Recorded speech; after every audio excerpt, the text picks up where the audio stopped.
নমস্কার বন্ধুরা, village food with মিনুতে তোমাদের সকলকে স্বাগত জানাই। আশা করি তোমরা সকলেই খুব ভালো আছো, আর আমিও কিন্তু খুব ভালো আছি। আজকে আমি তৈরি করব কাপ কেক। ঘরে থাকা উপকরণ দিয়েই কিন্তু আমি এই কেকটা তৈরি করব। এর জন্য তোমাদের বাইরে থেকে সেরকম উপকরণ আনার প্রয়োজন হবে না। দেখো, কেকটা কিন্তু অনেক তুলতুলে আর নরম হয়েছে। অনেক সময় কেক তৈরি করতে গেলে আমাদের কেক কিন্তু শক্ত হয়ে যায়। আজকে আমি দেখাবো কিভাবে কেক তৈরি করলে হবে নরম তুলতুলে, খেতে হবে সুস্বাদু। কেক তৈরি করার জন্য এখানে আমি দেখো কমলা নিয়েছি। এখানে আমি কিন্তু কমলা দিয়ে কেকটা বানাবো। তোমরা চাইলে কমলাটা নাও দিতে পারো। এখানে আমি 4টে কমলা নিয়েছি। কমলাগুলো কিন্তু আমি খোসাগুলো ছাড়িয়ে নিয়েছি। এরপর দেখো একটা বাটিতে আমি রস করে নিয়েছি।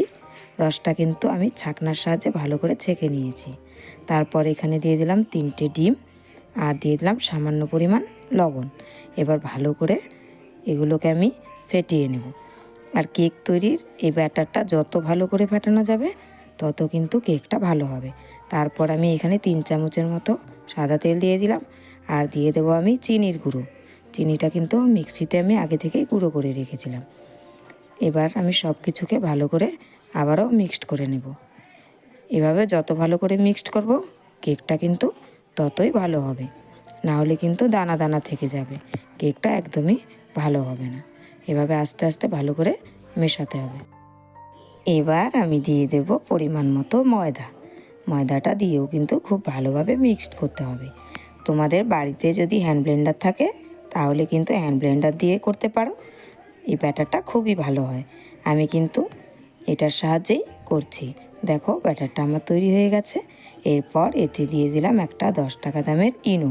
এই ইনোটা দিলে কিন্তু বেকিং পাউডার, বেকিং সোডার কোনো দরকারই হয় না। এটা দিয়ে কিন্তু কেকটা তৈরি হয়ে যায়। তারপর দেখো আবারও ভালোভাবে মিশিয়ে নিলাম। আর ব্যাটারটা কিন্তু ঠিক এইরকম হবে।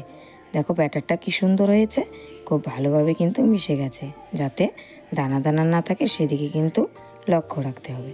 তারপর দেখো আমি 6টা বাটি নিয়ে নিয়েছি একই সমান। বাটিগুলোতে কিন্তু আমি সাদা তেল মেখে নিয়েছি।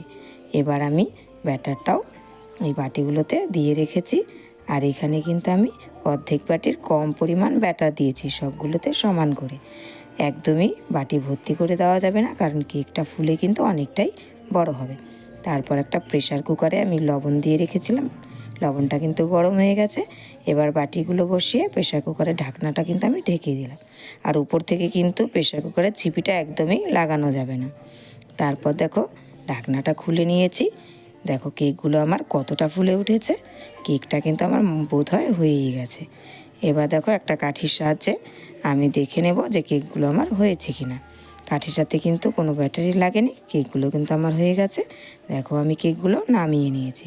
কেকগুলো কতটা সুন্দর হয়েছে আর কতটা বড় হয়ে গেছে ফুলে। উপর থেকে কিন্তু আমি কিশমিশ দিয়েছিলাম। আর কিশমিশটা আমি কিন্তু কেকটা যখন দেখেছিলাম একটু ফুলেছে কিনা তারপর দিয়েছি। আগেই দেওয়া যাবে না, তাহলে কিন্তু কিশমিশটা ভেতরে ঢুকে যাবে। দেখো কেকগুলো কতটা নরম হয়েছে। এটা কিন্তু খেতে খুবই সুস্বাদু হয়। একদম দোকানের মতো কাপ কেক আমার তৈরি হয়ে গেল। আজকের এই কাপ কেকের রেসিপি তোমাদের যদি ভালো লাগে তোমরা বাড়িতে খুব সহজেই এটি তৈরি করতে পারো। এটা কিন্তু খেতে খুবই সুস্বাদু হয়, একদম দোকানের মতো। এই রেসিপিটি ভালো লাগলে আমার চ্যানেলটি প্লিজ সাবস্ক্রাইব করে রেখো আরও ভালো ভালো রেসিপি দেখার জন্য।